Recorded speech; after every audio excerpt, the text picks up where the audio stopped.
Televisión Más Humana y registrourbano.com presentan Alianza por el Agua.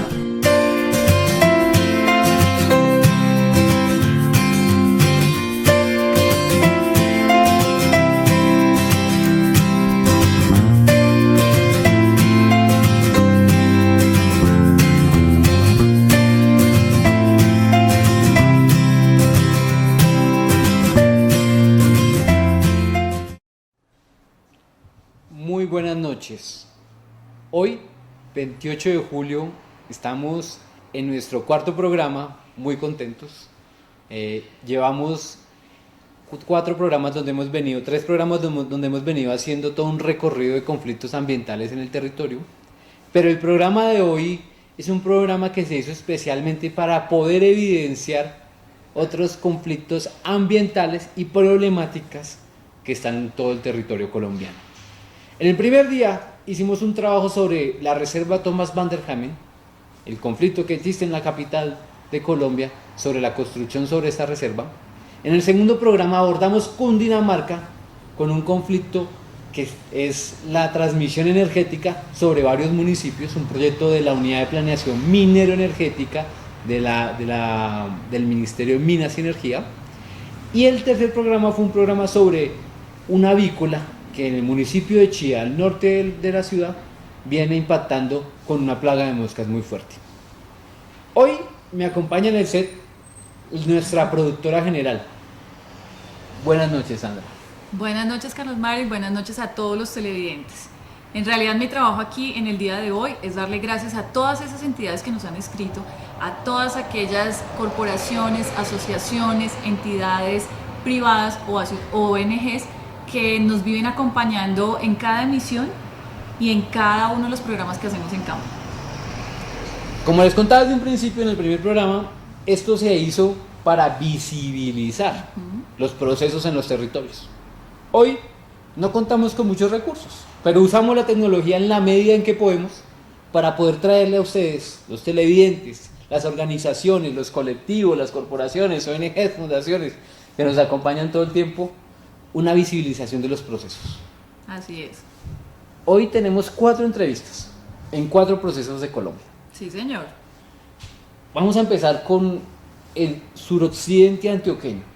Claro que sí, vamos a empezar hablando de una problemática grave y esta intervención en el día de hoy de 4 regiones en Colombia, la intención que nosotros queremos visibilizar ante ustedes los televidentes y ante la opinión pública es que los problemas con la madre tierra y los problemas de la naturaleza son problemas de todos. Por eso mismo, nosotros nos comunicamos con COA, Cinturón Occidental Ambiental, una propuesta que se viene desarrollando en el suroccidente antioqueño, para ser más exacto. Sí, señor. Esos países que son bien organizados. Epa. Hoy nos van a contar un poco, y lo va a hacer Natalia Arenas de COA. Nos va a contar un poco sobre qué vienen haciendo, qué es COA y cuál es la problemática y conflicto ambiental que vienen enfrentando en este momento. Le pedimos a nuestra máster que por favor nos envíe el clip de COA.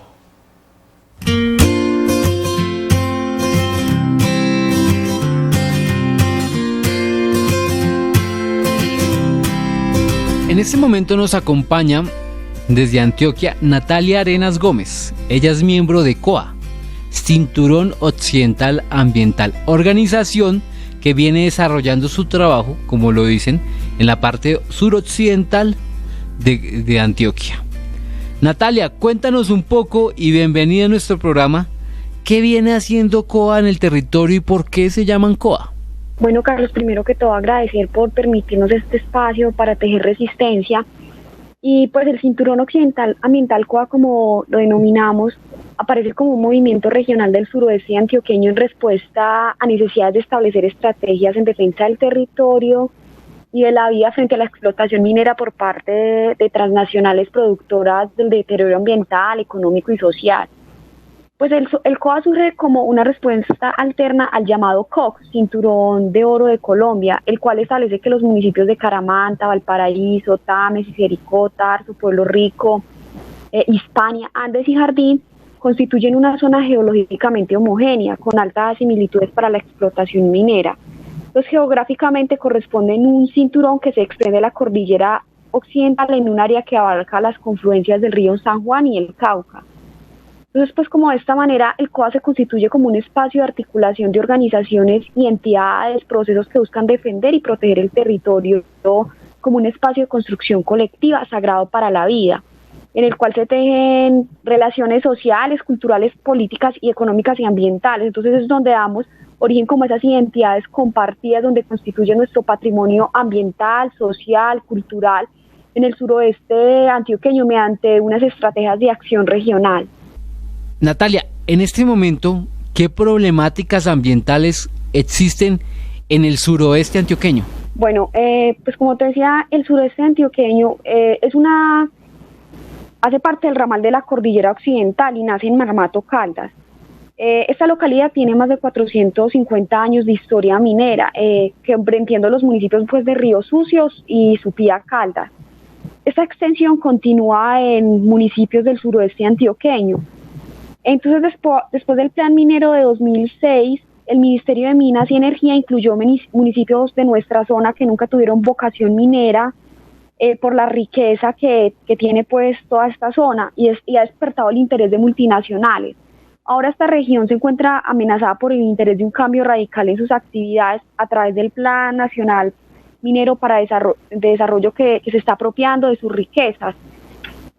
Además, más del 80% del territorio se encuentra titulado y solicitado para minería. Entonces, vemos acá como muchas empresas, las principalmente de origen canadienses, como la Continental Gold, Angel Gold, Ian Gold, Solvisa Gold, Tolima Gold y la sudafricana Anglo Gold Ashanti, entre otras que se me pasan, vienen realizando la fase de exploración y donde ya las comunidades enfrentan conflictos socioambientales con estas empresas.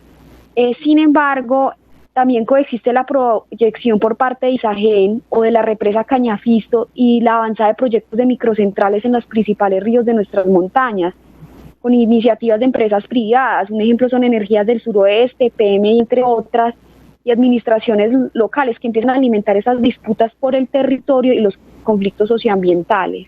¿Es entonces la minería y la transmisión energética un conflicto ambiental en el territorio que viene impactando las comunidades?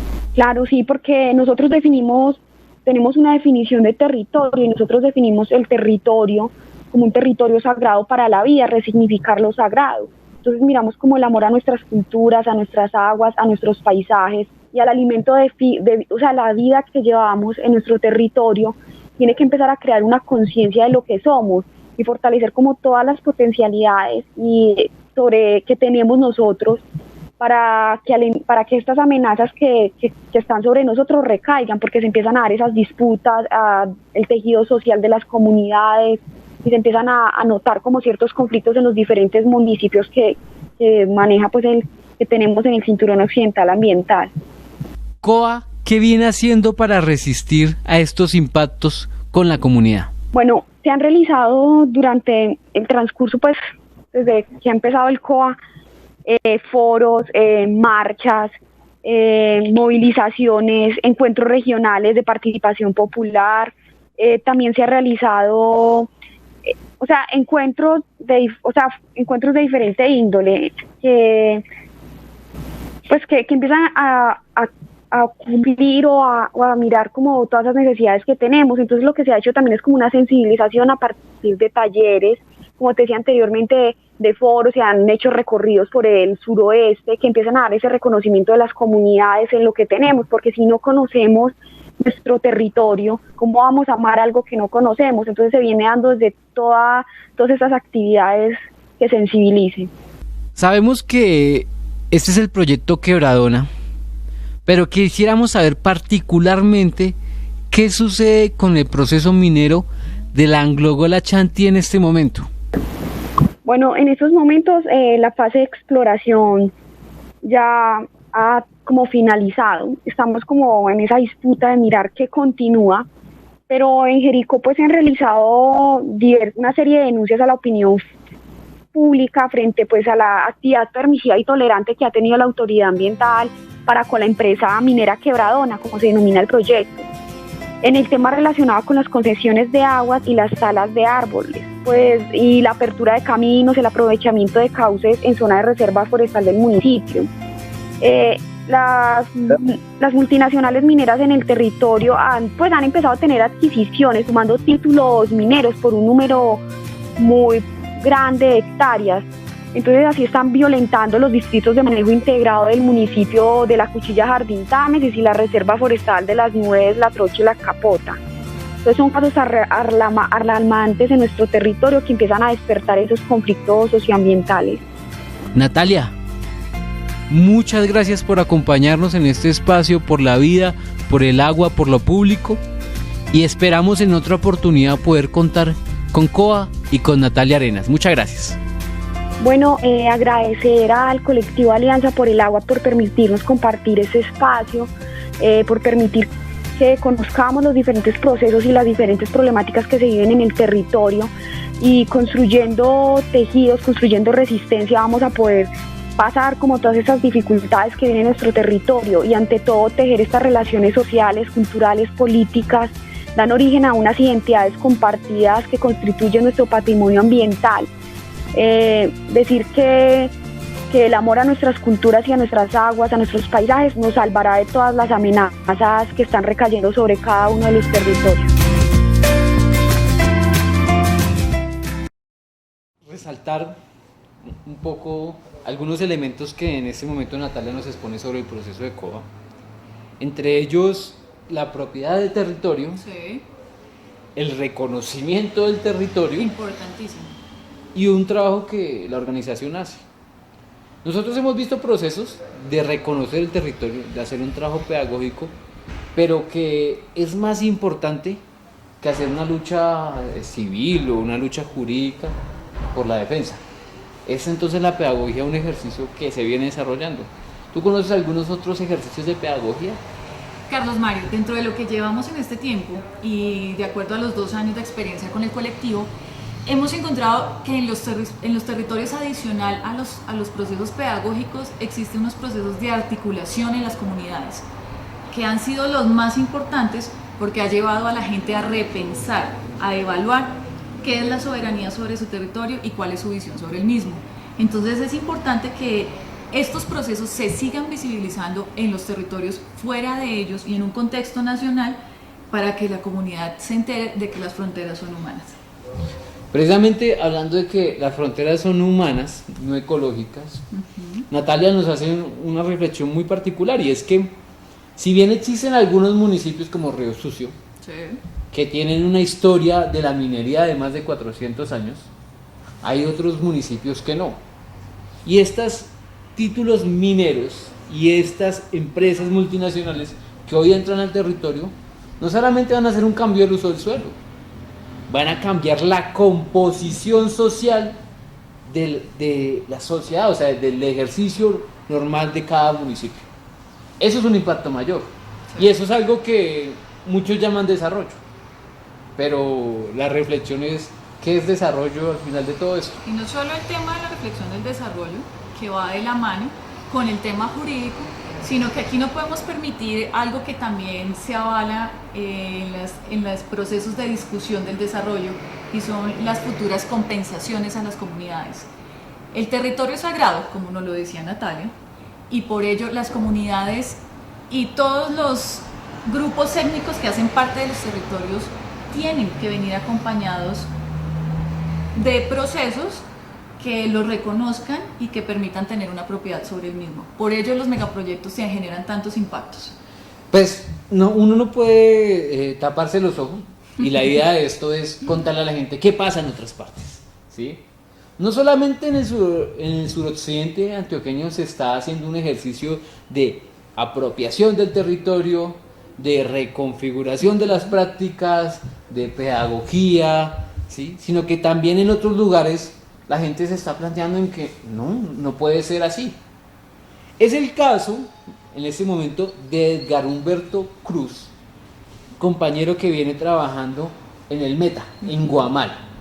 Él viene desarrollando su trabajo en Corpo Humadea, una corporación que se encarga del cuidado y la protección del territorio, más allá de la Humadea. ¿Tú alguna vez has ido a la Humadea? No, no lo conozco, desafortunadamente, pero pronto estaremos por allí. Yo sí me he bañado en el Humadea.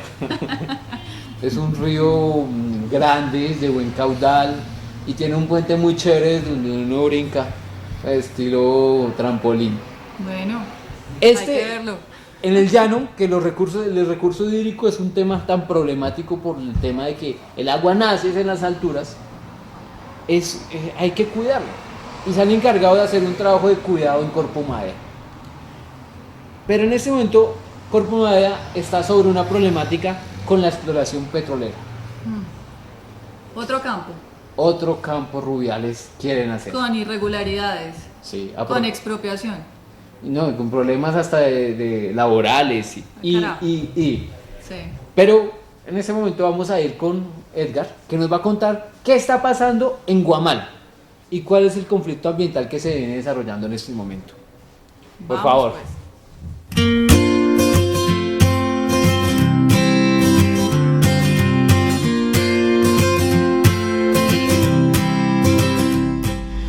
Nos acompaña Edgar Humberto Cruz, él es integrante de Corpo Humadea en Guamal Meta y vienen trabajando por la protección de la cuenca hídrica del Humadea y sus alrededores. Pero dejemos que sea Edgar que nos cuente qué está pasando en Guamal Meta y qué es Corpo Humadea. Buenas noches, Edgar. Carlos Mario, muchas gracias. Muy buenas noches para ti, para el grupo de trabajo y para todos los televidentes. Corpo Humadea es una corporación ambiental y turística que se formó a raíz, digamos, del trabajo que venimos desarrollando desde hace ya más de 14 años en torno a la defensa medioambiental, a la parte pedagógica y al fortalecimiento de posibilidades de proyectos sostenibles, sustentables en torno al turismo. Pero desafortunadamente desde hace 5 años el flagelo, la aplanadora mineroenergética entró con mucha fuerza aquí en este territorio y hace 4 años, aproximadamente 3 años y medio, logramos detener la perforación de una plataforma denominada Lorito 1 de propiedad de las empresas Ecopetrol y Talisman, que es canadiense en ese momento, pero ahora el socio de Ecopetrol es una empresa española que se llama Repsol. La plataforma fue construida a escasos 95 metros del río Humadea, que es uno de los principales ríos, digamos, considerado atractivo turístico aquí en el departamento, que fue declarado Patrimonio Cultural y Turístico en el año 95, pero adicionalmente a esa distancia tan corta del río, la plataforma fue construida aguas arriba del acueducto veredal de Humadea, que se llama La Vereda, y del centro poblado turístico, que recibe aproximadamente 21,000 turistas al año. Pero lo que más nos preocupa a nosotros es que debajo de la plataforma fue construida sobre una reserva subterránea de agua dulce de 1.032 hectáreas, que en época de verano tiene el nivel freático a 60 centímetros del piso, y en época de lluvias, al superficializarse el acuífero, la superficie llora agua, camina uno sobre una superficie completamente húmeda. Eso es lo que estamos tratando de defender y nos preocupa que ahora Ecopetrol tiene la intención de perforarla como de lugar.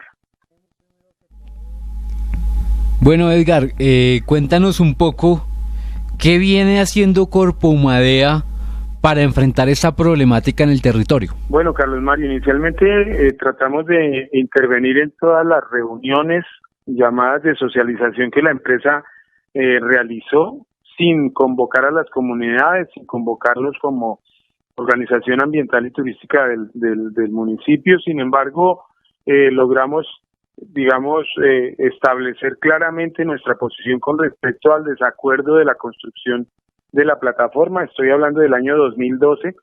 Desafortunadamente no se logró, a pesar de que se interpusieron o se elaboraron varios derechos de petición con el respaldo incluso hasta de 1.500, 1.800 firmas de la comunidad de los municipios de Castilla la Nueva y de Guamal y de Humadea.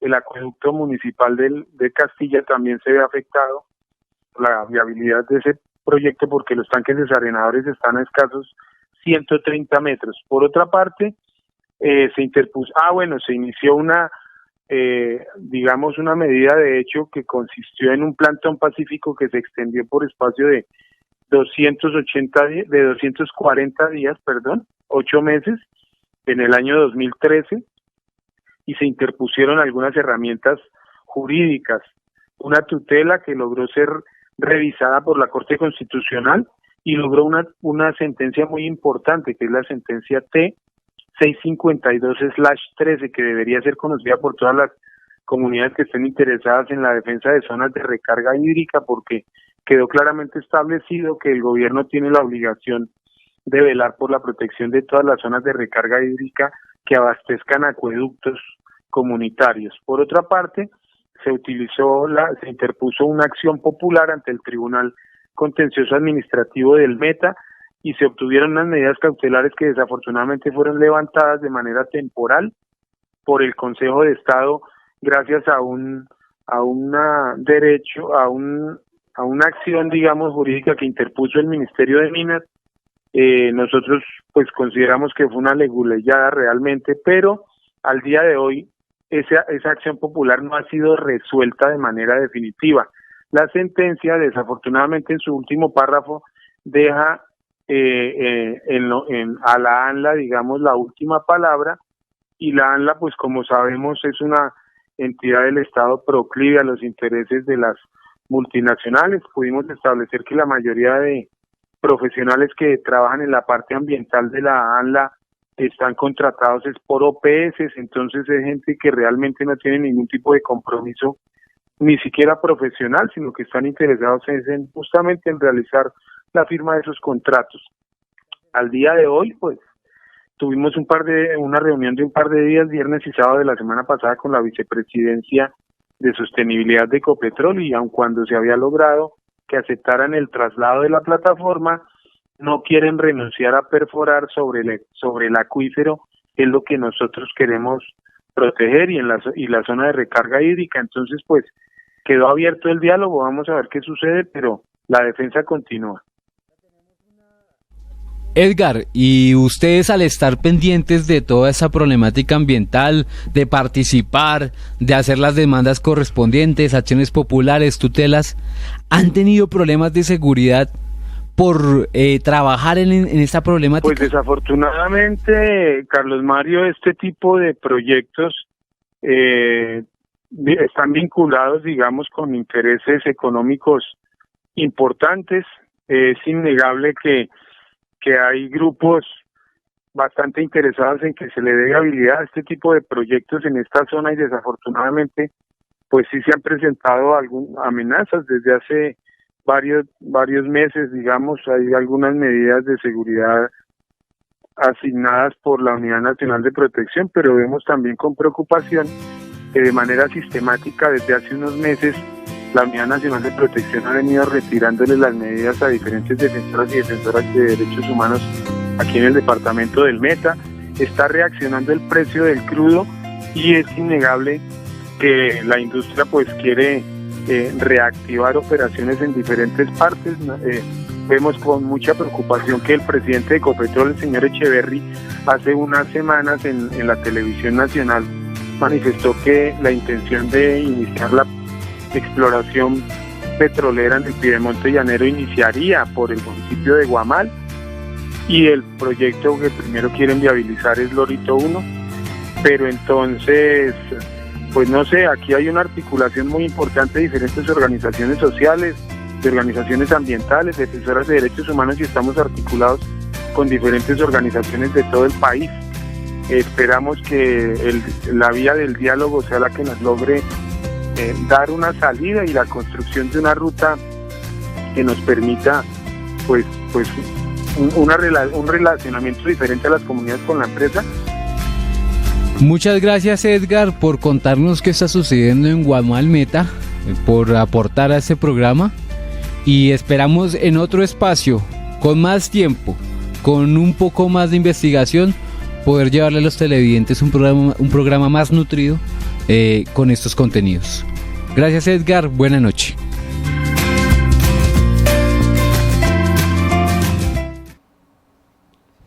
Es entonces lo que está sucediendo en el Meta no lejano a los conflictos en otros territorios. Pero quiero hacer una reflexión también de elementos muy puntuales sobre lo que nos cuenta Edgar. Sí, claro que sí. Primero, Edgar nos cuenta que han hecho un ejercicio jurídico, un esfuerzo durante mucho tiempo De investigación académica y de un trabajo social, y que lograron una sentencia con una tutela, Sí, señor. que es en los lugares donde hay recargas de acuíferos. Es de vital importancia que otras organizaciones, como lo decía Edgar, conozcan que existe una sentencia que protege los acuíferos. Eso es un primer punto. Un segundo punto es que Edgar también nos cuenta de que efectivamente, si bien ellos vienen haciendo una movilización social, vienen haciendo un trabajo riguroso de participación, de estar pendientes, dijo él, entramos a todas las reuniones que podemos, ¿sí? Eso es un desgaste que los defensores ambientales y la gente que trabaja en derechos humanos lo recibe, y a veces eso no es valorado, pero es un ejercicio que la gente decide hacer. Tienes toda la razón. Con el primer punto, aunque existan unas acciones jurídicas que puedan hacer las organizaciones o particulares, estas acciones tienden a vulnerar los derechos colectivos o individuales, los derechos ambientales, todos los derechos que se consagran están siendo vulnerados, y es donde tenemos que dar un paso a evaluar de por qué es necesaria la pedagogía en los territorios. Porque es que de todas maneras, una de las cosas que está nombrando Edgar es que él dice, en este momento Ecopetrol está en el territorio y quiere hacer el trabajo de exploración petrolera sobre el acuífero. Pero dice, también hay una multinacional que es Repsol, que hoy entra a hacer ese trabajo. Veíamos en el caso de COA en que la Anglo Gala Ashanti y otras multinacionales también están en el territorio. Entonces, un ejemplo más de que las multinacionales vienen hoy cambiando el uso del suelo, cambiando la cotidianidad de la gente, y sobre todo vienen afectando el recurso hídrico, que es de vital importancia. Es una preocupación nacional y casi que latinoamericana sobre la violación y vulneración de los derechos que estas multinacionales llegan a impactar los territorios. Entonces, es bien importante que la comunidad se organice, no dejen solo los procesos, a los líderes sociales los protejan. Veamos el tema de las amenazas. Por eso le preguntamos a Edgar, ustedes por participar, por hacer el trabajo jurídico, por la acción popular, por la tutela, ¿los han amenazado? ¿Y qué nos dijo? Que sí. Efectivamente. Entonces, es también cierto en este momento que no solamente los defensores de derechos humanos, sino los defensores de la vida, del territorio, del agua, los que piensan distinto a las multinacionales, hoy son víctimas y son la mira al blanco de las amenazas de grandes intereses económicos. Y la historia que nos ha dicho, ¿quiénes defienden los grandes intereses económicos? Los capitalistas, algunos congresistas, los presidentes, algunos ministros. Es necesario aquí empezar a revisar y a evaluar que si la protección de la vida no la tenemos todos en la mano y no nos empoderamos de ella, no vamos a colaborar en lo absoluto en ello. Por eso yo sí creo que estos procesos hay que hacerlos visibles. La comunidad, y no solamente en el territorio, hay que salir de las fronteras y generar tejido social, como nos decía Natalia. Hay que generar alianzas, hay que proteger el territorio y hay que hablar sobre los derechos de los animales. Tenemos que empezar a tener eso en la boca y constitucionalmente poder lograr generar a la Pachamama como un sujeto de derechos. Ya no podemos seguir con el tema de la explotación minera, carbonera, petróleo de gas. Ejemplo que existe en Ecuador. Ecuador tiene una legislación que habla de los derechos de la Pachamama. Y sacaron las multinacionales, no estamos hablando de todas, pero sí generaron una propiedad sobre el territorio, sobre la riqueza cultural, sobre el turismo, sobre territorios sagrados y la conservación de los mismos. O sea, hay una experiencia también cosmogónica en esto. Pero para que podamos seguir ejemplificando cómo las multinacionales hoy vienen vulnerando los derechos de las poblaciones, pero además de eso, vienen impactando la gente y el territorio, nos acompaña desde Pitalito, Huila, José Carvajal, estudiante de Derecho, un hombre muy activo, joven, sí, es bastante joven, pero además de eso viene trabajando, haciendo un trabajo espléndido, viene apoyando su colectividad. Ellos son del Movimiento Ciudadano por la Defensa del Territorio y vienen trabajando en contra de las represas y las microcentrales. Y él dice, tiene una frase que me gusta mucho y es: la vida no se represa. Así es, recordemos que este departamento está impactado por una cascada de represas con una multinacional japonesa. China, perdón. Y que en Colombia aún no se conocen ni los permisos, ni los contratos, ni las licencias, y bueno, qué mejor que José nos hable de ello. Lo cuente, ¿vale?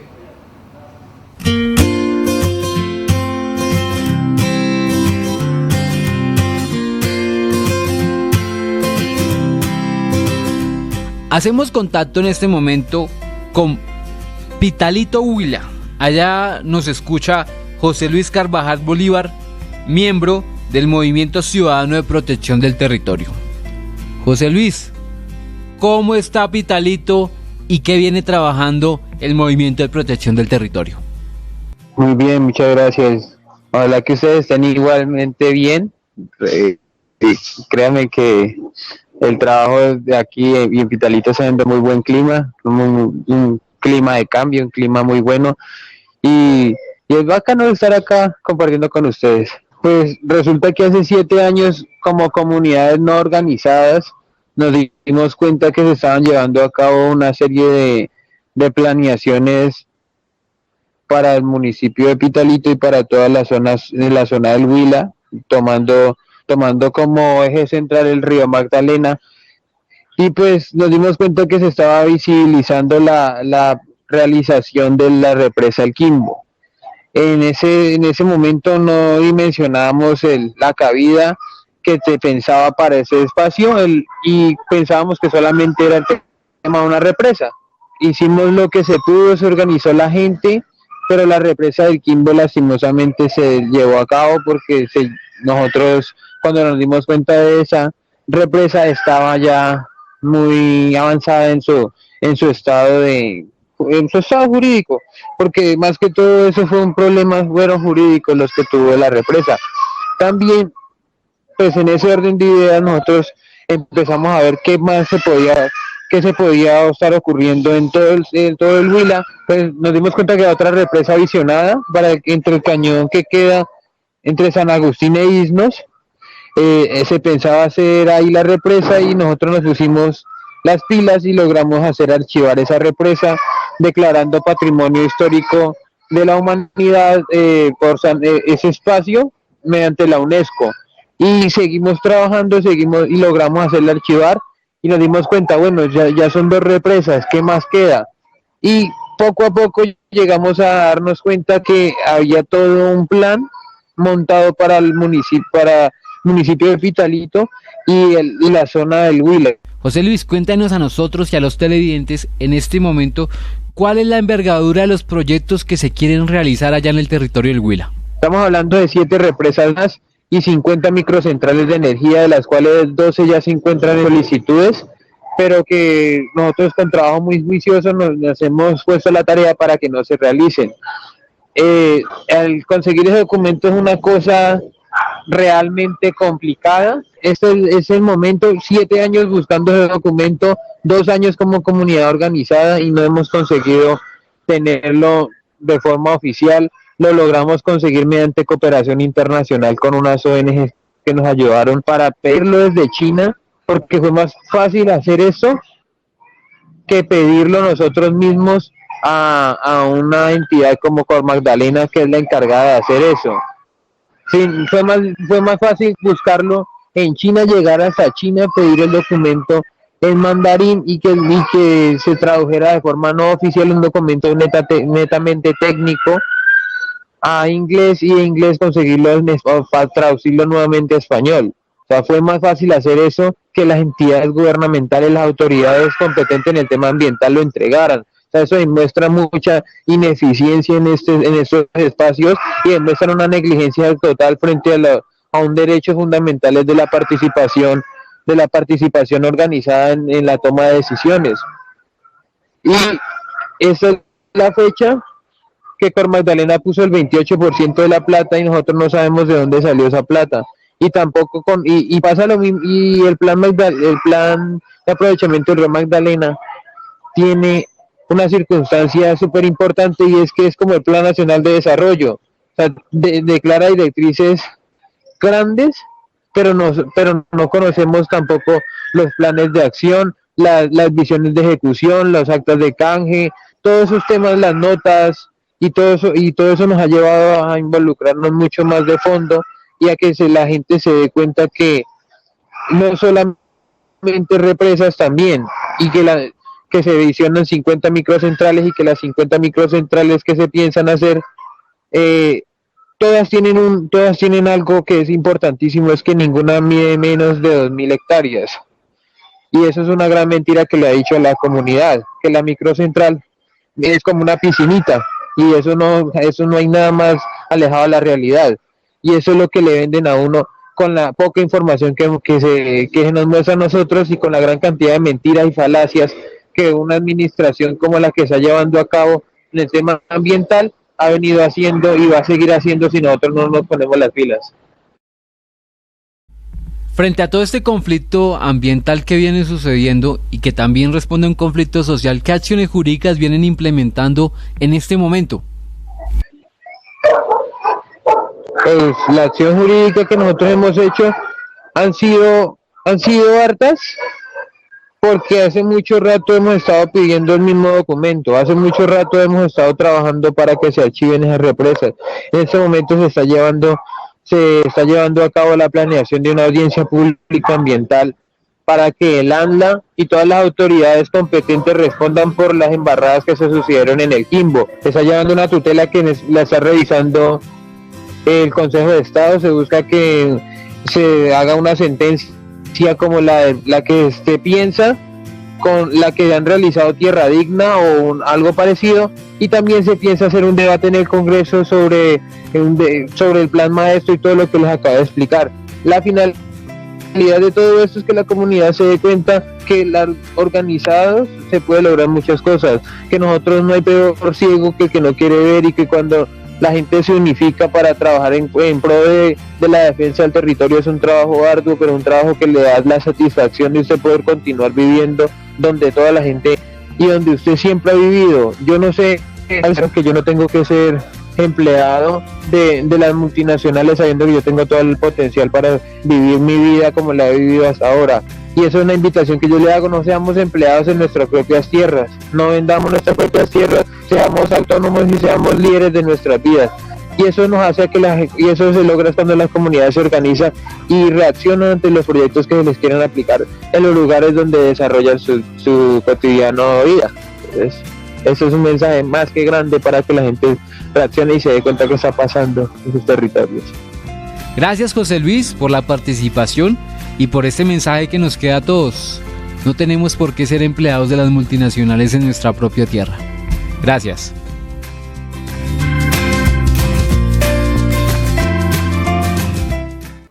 Hoy, particular programa de invitados por la red. Sí, señor. Es momento de que todas las organizaciones en algún rincón de Colombia donde estén puedan comunicar sus problemáticas y que los demás los veamos y los apoyemos. Es realmente que cuando uno logra visibilizar un proceso, cuando logra generar un golpe de opinión sobre lo que está pasando, es entonces cuando empieza a ser importante. Los medios de comunicación hoy en Colombia sirven a unos intereses. Por eso hoy la propuesta de la televisión más humana nos acoge en un ejercicio de visibilizar los procesos sociales y de defensa del territorio que vienen pasando. Para que hagamos un análisis pequeño de lo que nos contaba un poco José Luis. Es una problemática grave. En el suroeste de Antioquia, suroccidente de Antioquia, estaba hablando de que hay un problema también de transmisión energética y de creación de represas. Pero básicamente en el Huila es mucho más fuerte.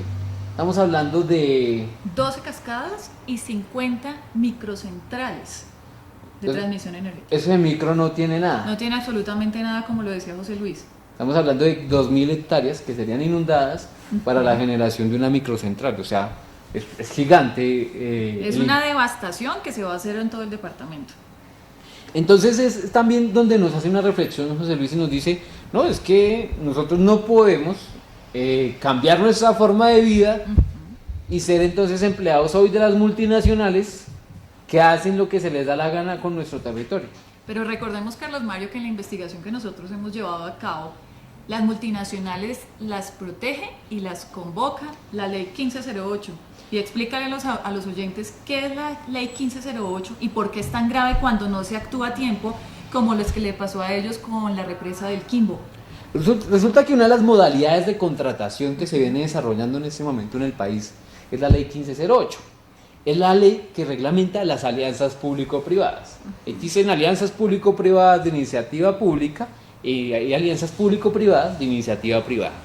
Estas alianzas público-privadas tienen un blindaje con nuestro modelo de desarrollo, es decir, sí, jurídicamente están blindadas para que las comunidades no participen, no conozcan ni los planes de manejo, ni los impactos ambientales, ni las alternativas ambientales, y mucho menos los cierres financieros. Decía José Luis,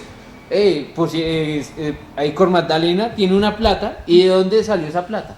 Nadie sabe. Nadie sabe. Está protegido. Exacto, entonces hay intereses privados y intereses públicos dentro de ese proceso. Entonces esa modalidad de la APP viene desarrollándose para las avenidas 4G, para la transmisión energética, para la creación energética, incluso para la minería, que no es el ejemplo más claro, pero también hace parte de esa modalidad de contratación, sí, de un blindaje estatal, de un modelo de desarrollo que hoy quiere feriar los recursos naturales por encima de la decisión de las comunidades. Entonces, él habla de la participación. Sí, ¿qué importante es la participación, Sandra?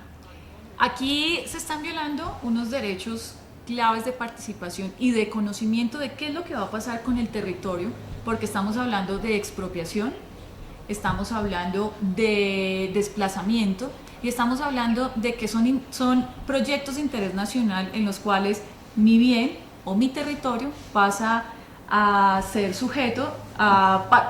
pasa a ser dado al Estado o al proyecto sin mi concientización. Lo que está pasando con las CIDRES, la expropiación administrativa que está reglamentada dentro del plan de desarrollo del presidente Santos. Sí. Algunos decimos sí a la paz, otros decimos sí a la paz, pero no al Estado corporativo. Hoy, los que estamos en los territorios haciendo un trabajo ambiental, estamos viendo cómo el recurso hídrico, el recurso de la vida, está cayendo en manos privadas. Y eso está sucediendo también en La Guajira. Aquí el caso es más crítico, ¿no? Tenemos una Guajira que es desértica y que adicional a ello está el Cerrejón, quien se apropió de uno de los ríos más importantes y casi que uno de sus principales caudales, en donde las comunidades no tienen agua, no hay de dónde, nadie acude, el Estado los tiene totalmente abandonados, no hay forma de sembrar, no hay forma de asistir a ningún médico porque tampoco hay lugares cercanos para hacer ese trabajo. Pero recordemos un poco, para contextualizar, es una investigación que hizo Gonzalo Guillén en un video documental que se llama Se robaron el río, que se refiere al río Ranchería. Nos habla de una problemática mucho mayor, donde las multinacionales pasan por encima de las comunidades, pero para eso nos acompaña desde La Guajira la abogada que viene trabajando con las comunidades, y ella se llama Carmen Teresa Palmarosa Brujes, me olvidó un poco, pero ella nos va a contar un poco qué está sucediendo allá y las distintas y múltiples problemáticas que suceden en el territorio debido a la minería del Cerrejón. Por favor.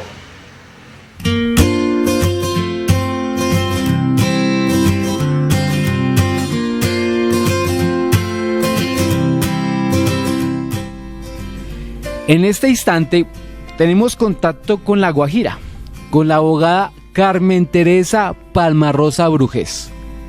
Ella ha venido trabajando con las comunidades en la defensa del territorio y la minería del Cerrejón, que por estos días también es polémica, pero que viene haciendo de las suyas en el territorio. Hoy Carmen Teresa nos va a contar qué está pasando. Hola Carmen, ¿cómo estás? Cuéntanos un poco sobre la problemática allá en La Guajira. Hola Carlos, muy bien, gracias, muy bien. Bueno, cuando hablamos de problemáticas por parte de Cerrejón, creo que estamos hablando pues ya de temas muy gruesos, incluso porque en los 33 años que lleva Cerrejón en nuestro departamento, lo que podemos de pronto sacar conclusiones es que lo que se han venido causando son daños, ¿sí? A partir desde el momento en que la empresa se encuentra ubicada en el departamento de La Guajira, porque definitivamente los impactos que se han causado contra las comunidades han sido de manera grave. Y no solamente yo hablo pues de varios tipos de impactos, como son los impactos ambientales, impactos sociales, culturales, ancestrales, sí, contra nuestras comunidades asentadas en el departamento de La Guajira. Entonces, esos daños por los cuales Cerrejón ha venido causando en nuestros departamentos son de manera incalculables. Y no solamente en Cerrejón, cuando hablamos de la gran minería, de esta empresa multinacional que ocupa nuestro territorio, podemos hablar también de los problemas que le han causado también, como el problema al agua, el problema a la tierra, al territorio, el problema a muchos derechos fundamentales, a los derechos fundamentales como tal contemplados en la Constitución, y que definitivamente en el paso y en el trasegar de esta lucha hemos tratado de exigirle al Estado colombiano su cumplimiento como tal, es decir, el cumplimiento de la obligación que tiene el Estado colombiano de velar por el cumplimiento de estos derechos. Sí. Entendemos que existen distintas problemáticas allá en La Guajira por este tema de la minería, pero específicamente, ¿qué está sucediendo con el conflicto del recurso hídrico, del agua? Nosotros no contamos, por lo menos, con el recurso del agua, precisamente por las dificultades incluso de la tierra. Pero aquí Cerrejón hace más grave esta situación en el sentido en que nosotros, en el sentido en que Cerrejón ocupa por lo menos la cantidad de 17 millones de litros diarios para regar sus carreteras. Sí, las carreteras dentro de la empresa, dentro de la tierra que estén ocupando la empresa para la explotación minera. Ocupa esa cantidad de agua, teniendo en cuenta que esa misma cantidad de agua la pueden utilizar los indígenas para su uso diario. Y además de esto, y lo más grave es que se ha venido dedicando la empresa Cerrejón al desvío de estas fuentes hídricas y al desvío de estos afluentes naturales que incluso alimentan al río Ranchería, ¿sí?, que es el afluente natural más grande que tenemos en el departamento, y ese desvío lo que causa es sequía, ¿sí?, porque un afluente natural que se desvíe lo que hace es acabar con esta no solamente la fuente hídrica, sino la parte de la vegetación que se encuentra ubicada alrededor de donde por ejemplo, encontramos estos arroyos. Actualmente, a pesar de tantas luchas que hemos insistido en el movimiento social y todas aquellas personas que hacemos parte de estos procesos, no ha habido forma de que paren por lo menos las actividades que adelantan en contra de ese afluente natural como es el arroyo Bruno y lo quiere desviar. Carmen, sabemos que Cerrejón viene generando procesos de expropiación a comunidades. Cuéntanos con más detalle qué está pasando específicamente en ese tema. Ese conflicto por parte de Cerrejón también es muy notorio en nuestro departamento, porque esa es una de las formas que utiliza Cerrejón para apartar de la tierra a quien le pertenece. Es decir, adelanta procesos incluso jurídicos ante las instancias judiciales contra los habitantes y los que pertenecen a los territorios a donde ellos quieren explotar el carbón. Por ejemplo, tenemos el caso de Roche. Roche es una comunidad étnica negra, ancestral, que se encuentra ubicada en el municipio de Barrancas, aquí en el departamento de La Guajira, y que tienen alrededor de 400 años de estar asentadas allí. Y Cerrejón hace unos años les adelanta un proceso de expropiación ante el juzgado del circuito de San Juan del Cesar.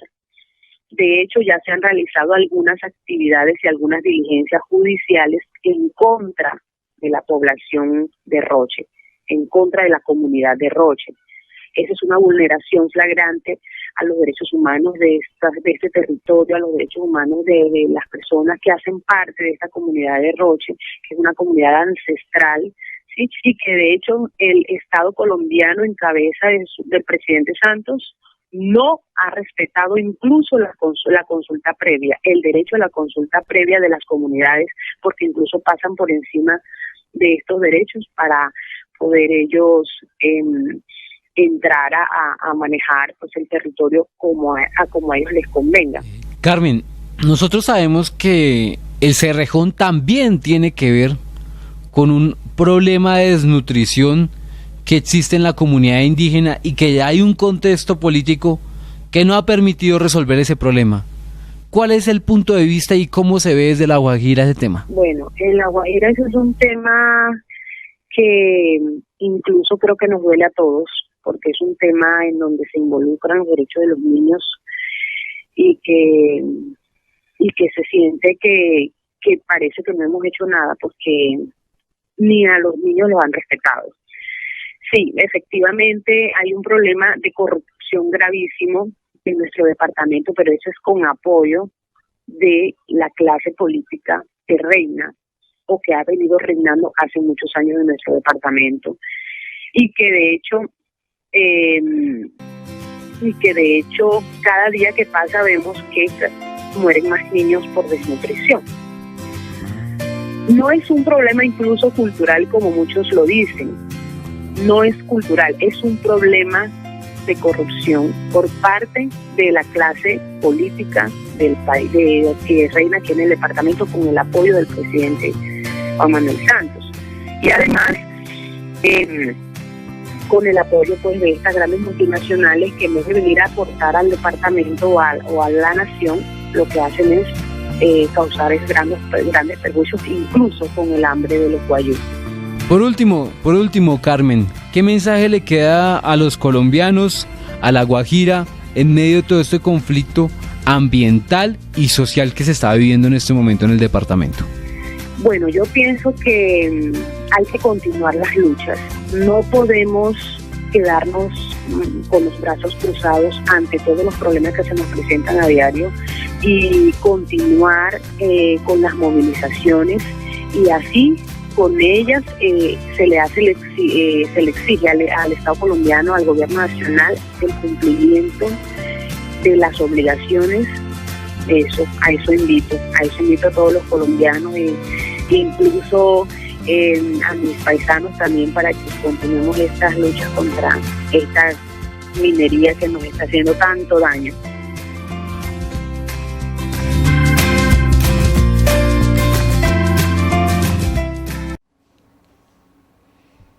Ver un poco estas entrevistas, escuchar lo que nos están contando, le deja a uno la sensación de que realmente en Colombia tenemos un mapa de problemas y conflictos ambientales. Hoy solo hablamos con 4 organizaciones, con 4 personas que vienen trabajando por la vida en el territorio, pero son solo 4 y no tenemos tiempo suficiente en el programa y en otros programas para poder poner a todas las organizaciones y a todas las personas para que hagamos un mapa real, un mapeo concreto sobre las problemáticas ambientales. Quisiera que habláramos de 3 cositas puntuales para el tema de La Guajira. La primera, Carmen Teresa nos pone en primer orden el tema del recurso hídrico, ¿sí? ¿Cómo es posible que el río Ranchería está represado, o sea, lo desplazaron, lo represaron, están desgastando 17.000 litros diarios de agua para el tema de la explotación minera? Y tenemos un gran problema, por ejemplo está el tema del arroyo Bruno, que es polémico, pero que parece que no pasa nada, y que siguen con el proceso de quedarse también con el arroyo Bruno. Y además de eso, tenemos un problema de un departamento que es desértico, que tiene grandes, digámoslo así, extensiones de no agua. Entonces estamos en un escenario muy conflictivo y muy difícil. Así es, Carlos Mario. El tema de La Guajira es un tema tan complejo porque la falta de agua en estas zonas desérticas genera que los campesinos y los guayú, la comunidad indígena que habita el territorio, no puedan realizar su tarea o su trabajo agrícola de manera normal, como lo han venido haciendo históricamente, y vemos la secuela en donde están muriendo niños, están muriendo madres gestantes, y es toda una crisis. Carmen también nos hablaba de eso, del problema de desnutrición de las comunidades, y que eso no responde a un conflicto cultural como lo quieran hacer ver en los medios de comunicación, sino que responde a una problemática de recursos en términos del alimento, pero también en términos de la composición social y económica del territorio. Ella también hace un nombramiento en ese episodio donde habla de la desnutrición de las comunidades indígenas, y es el tema de la corrupción política en La Guajira. Uno no va a decir que es que en otros departamentos no hay corrupción, pero sí es notable que esa corrupción hoy está afectando la vida de las comunidades indígenas del territorio.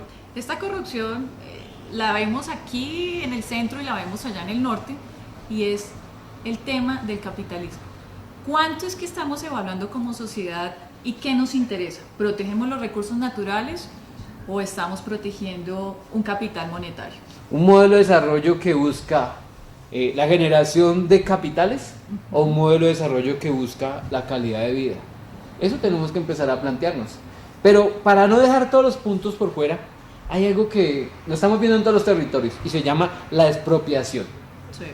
Carmen Teresa nos habla sobre la expropiación administrativa y jurídica que le están haciendo a la comunidad Roche, una comunidad ancestral del territorio, y lo están haciendo con el criterio de la explotación minera. Sí. Darle prioridad a una multinacional que ya lleva muchos años y que tiene una licencia casi que arrolladora en todo el departamento, en donde nadie la ha parado, incluso aunque han habido acciones jurídicas importantes que protegen el territorio y a las comunidades. La medida cautelar de la Corte Interamericana de Derechos Humanos, pero que hoy hay otro reporte de niños que fallecen y parece que no pasa nada. Es más, la medida cautelar es sobre los niños. Sí, señor. Y no está sucediendo nada. A las autoridades nacionales como la Agencia Nacional de Licencias Ambientales, el Ministerio del Medio Ambiente y el Gobierno Central, estos temas van en una política que no interesa, a la comunidad no importa. Pareciera que las multinacionales fueran las que gobiernan la nación. Podemos verlo para terminar y que quede en la tarea de todos los que estamos haciendo este trabajo. Tenemos 52 proyectos entre transmisión energética y generación energética en el territorio. Sí, es un panorama gravísimo. Nosotros como colectivo hicimos una investigación hace aproximadamente 4 meses, y adicional de la cascada de represas que nos comentaba John en el Huila, existen otra serie de proyectos también de microcentrales que parten en 52 trazados energéticos al país. Estamos hablando de toda una extensión de red que genera unos impactos a los animales silvestres, a las aves migratorias y a los acuíferos y las zonas de reserva. Pero para ir terminando, la reflexión que nos trae acá es una reflexión por el agua, por la vida, por lo público. Estamos en un momento histórico en el país donde hablar del proceso de paz significa decirle sí a la vida, y nosotros apoyamos el sí como organización. En este ejercicio de apoyar la paz, de apoyar la vida, nosotros somos conscientes que necesitamos también que la vida se respete en los territorios, la vida se respete en la participación de la gente, que la vida se respete en respetar los derechos de la naturaleza. Constitucionalmente, pues ni derechos que están negados hoy en día en Colombia, y que vamos a empezar a dar una batalla en todas las instancias para que logremos que la Pachamama sea un sujeto de derechos y no la sigamos viendo como una zona de explotación. Para hablar del sí a la paz, tenemos a Felipe Pineda entrevistando a Fabio Arias de la CUT sobre por qué sí a la paz. y los 30 años de esa organización sindical. Por favor.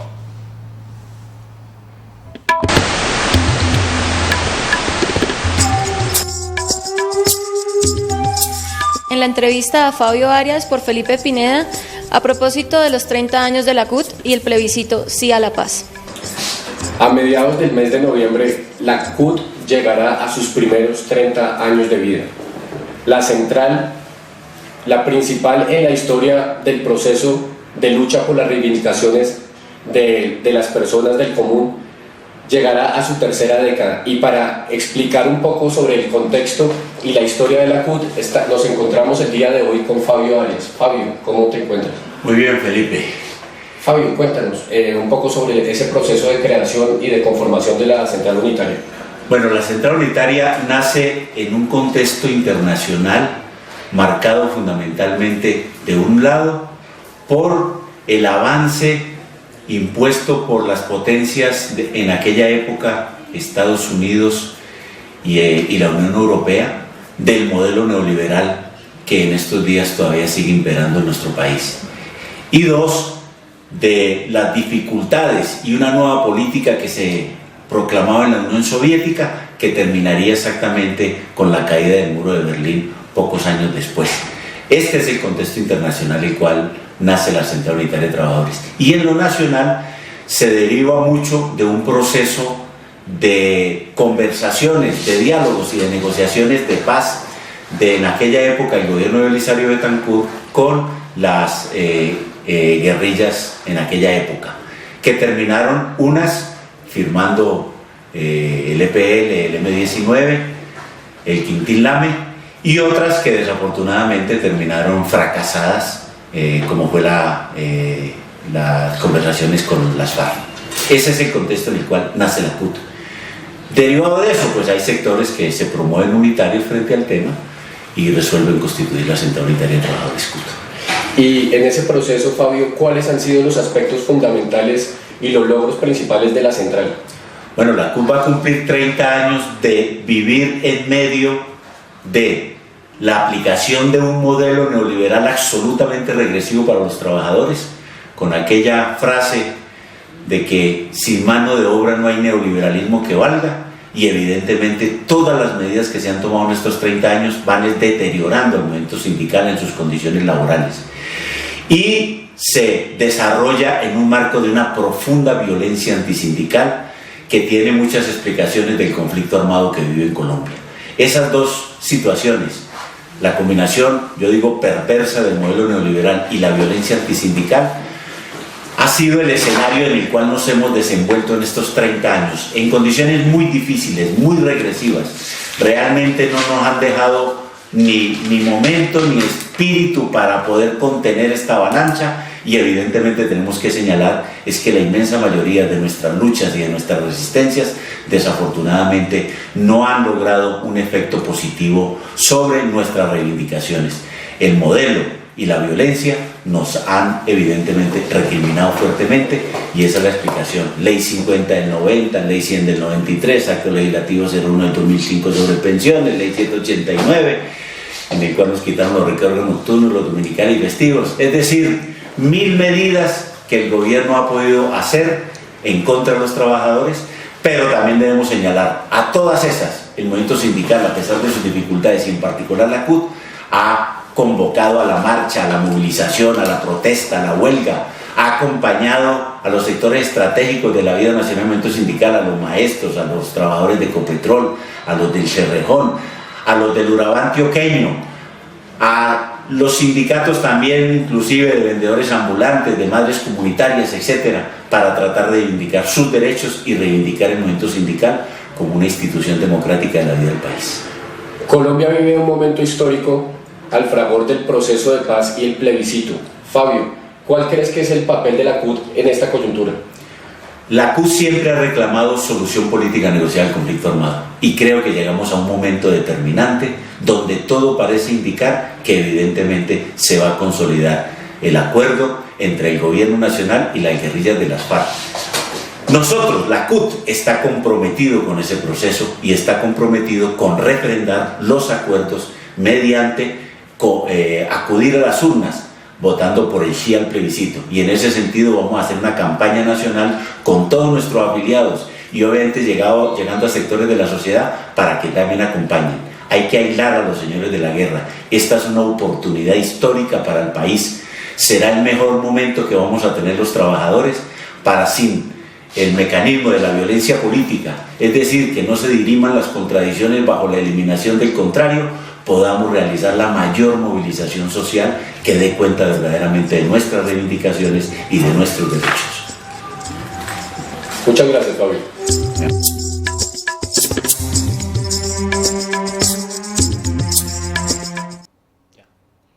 Sabemos que en los territorios, Carlos Mario, existen muchas problemáticas, organizaciones, ONGs, veedurías, incluso algunos funcionarios públicos que quieren hacer denuncias sobre lo que está pasando en el mismo. Este programa está hecho para ellos, para esos protagonistas, así que los invitamos a todos ustedes a que nos escriban al colectivo alianzaagua@gmail.com para que podamos asistir a sus territorios, que ustedes puedan venir aquí, compartir sus experiencias, hacer sus denuncias y así sucesivamente hacer un seguimiento y visibilizar, que eso es lo que nos interesa. Por eso mismo, dentro de 8 días vamos a estar en Cíbate con protagonistas de Cíbate en el ejercicio de la defensa del territorio. Un ejercicio que se viene desarrollando en contra de la minería de arena sílice en ese territorio, en un subpáramo, y una comunidad organizada campesina que ha venido trabajando en la defensa del mismo. Por eso les digo, escríbanos a @alianzaagua en Twitter o búsquenos en Facebook, Somos Alianza por el Agua, o escríbanos al Gmail que Sandra estaba dando. Muchas gracias por su compañía.